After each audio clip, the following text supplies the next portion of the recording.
More than 2 months since Bahrain's crackdown began on Shia-led protesters, the hesitation at the beginning of the US president's statement was perhaps telling of the pressure he's been under to say more. If America's to be credible, we must acknowledge that at times our friends in the region have not all reacted to the demands for consistent change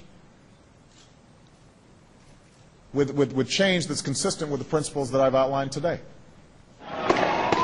Hundreds of people have been arrested since the crackdown began.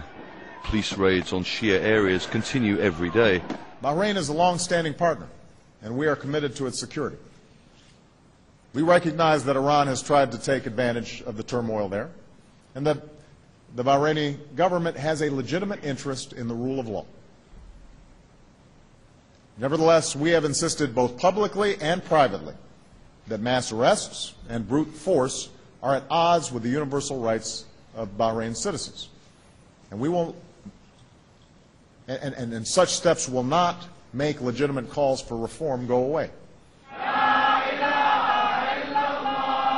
Blaming Iran is exactly how Bahrain's ruling Sunni elite have tried to legitimize what they say are only the arrests of people who committed criminal acts.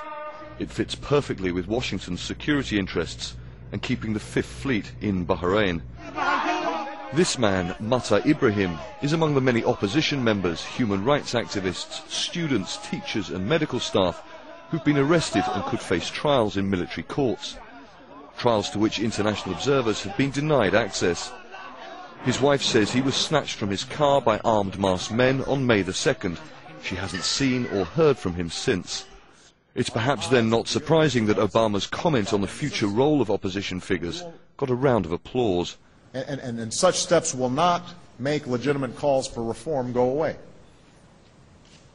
The only way forward is for the government and opposition to engage in a dialogue. And you can't have a real dialogue when parts of the peaceful opposition are in jail.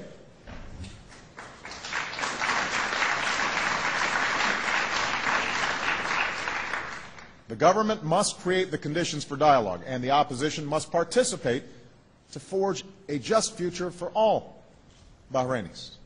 For Bahrain's Shia-led protesters, their demands for political reforms have so far been ignored by Washington. They say US support for similar political reforms in other countries came far sooner. Many will no doubt think that Obama's statements are still quieter in comparison and have come far too late.